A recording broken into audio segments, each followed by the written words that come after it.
to speak on the amendment. I'm glad that the ranking member has ripened the question of bribes from China. I think it's one that I would like to explore with Hunter Biden if he were willing to properly acknowledge and honor the subpoena that he'd received from the United States Congress. And if there's any comparison on the Trump policies toward China and the Biden policies toward China, I am eager to engage in that comparison because President Trump put tariffs on China. He was tougher on China than any Republican or Democrat president in my lifetime for sure. And what I've learned about studying bribes is that when people pay them, they typically want something in return. And so when you've got these allegations about Trump in China, you're able to easily compare that to a record where Trump cracked down on China. Now let's compare that to the Biden record. After the Biden China bribes, you get the Biden administration dissolving the China initiative that President Trump and his administration set up at DOJ to specifically go after and prosecute Chinese efforts to engage in malign influence with academia, with politicians, with high society. And I know we have members of this committee intimately familiar with Chinese malign influence. And we would want a DOJ resilient and capable to be able to ensure that no one fell victim to that, from the United States Congress to even service on a city council.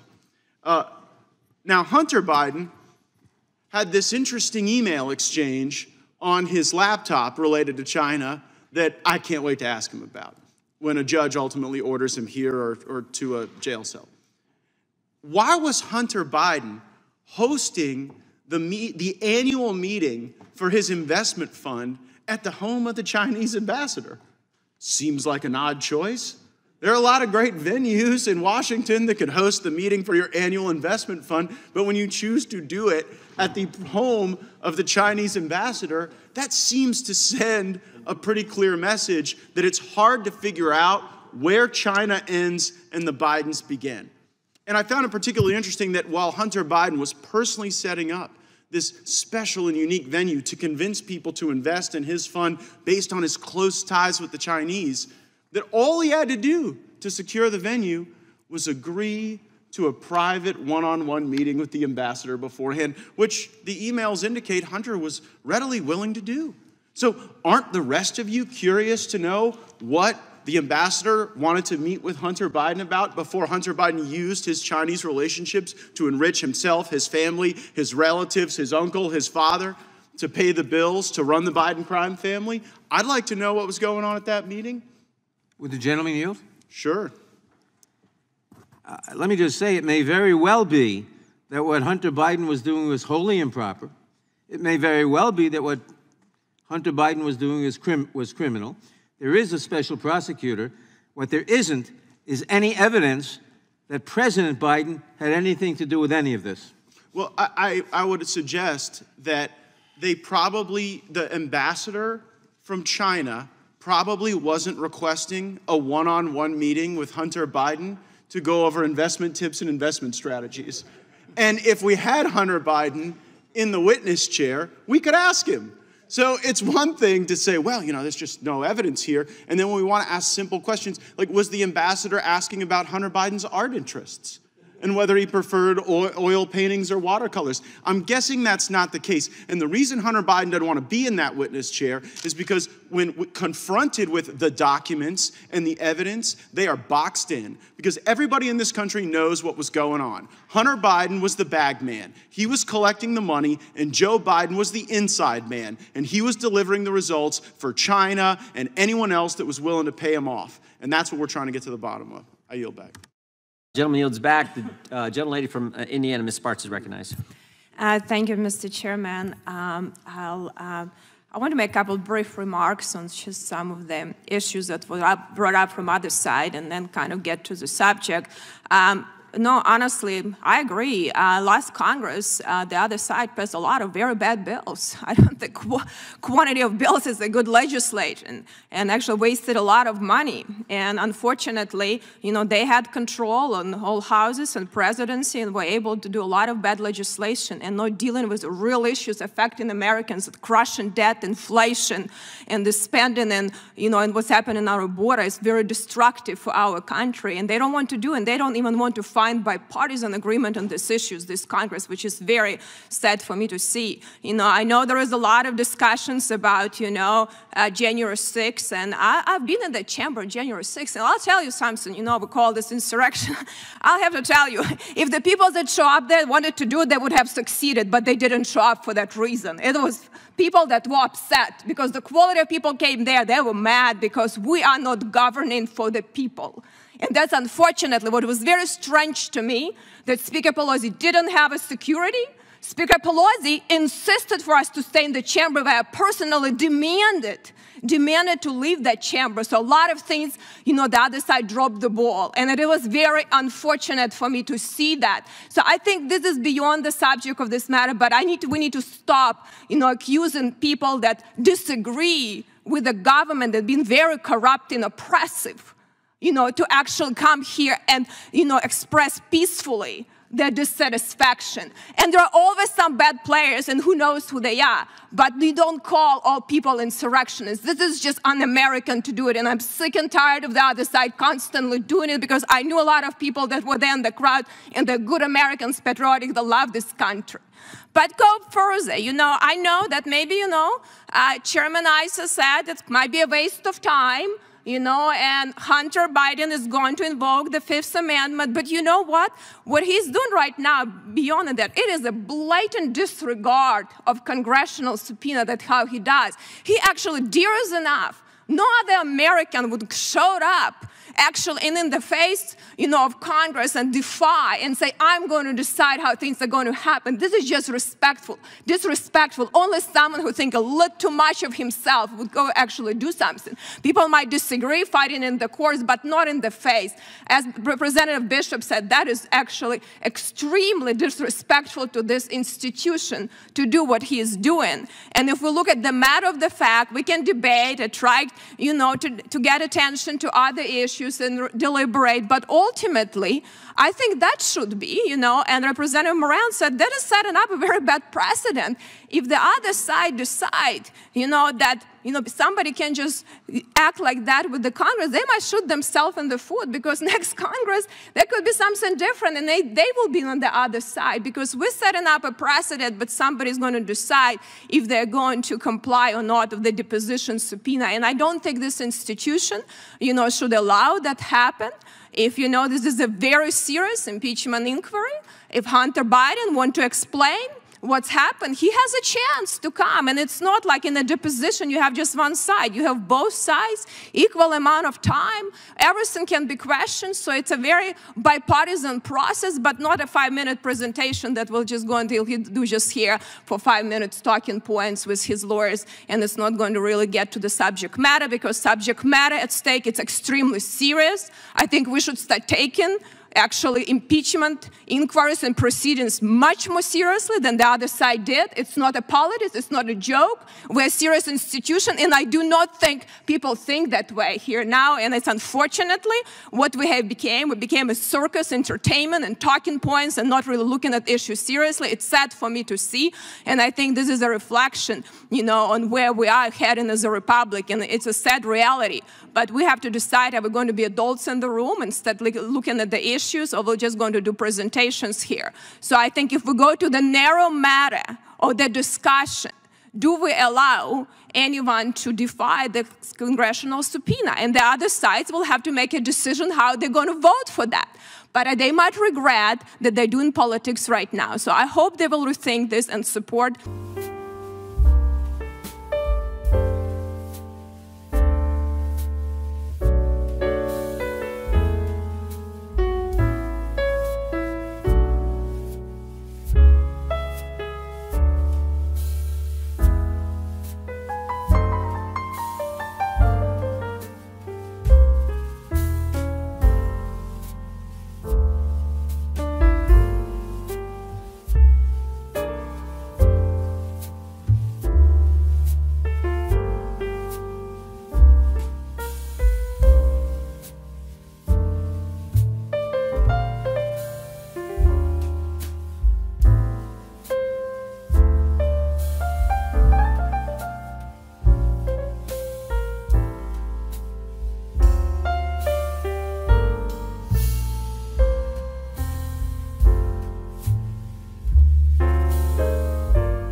you.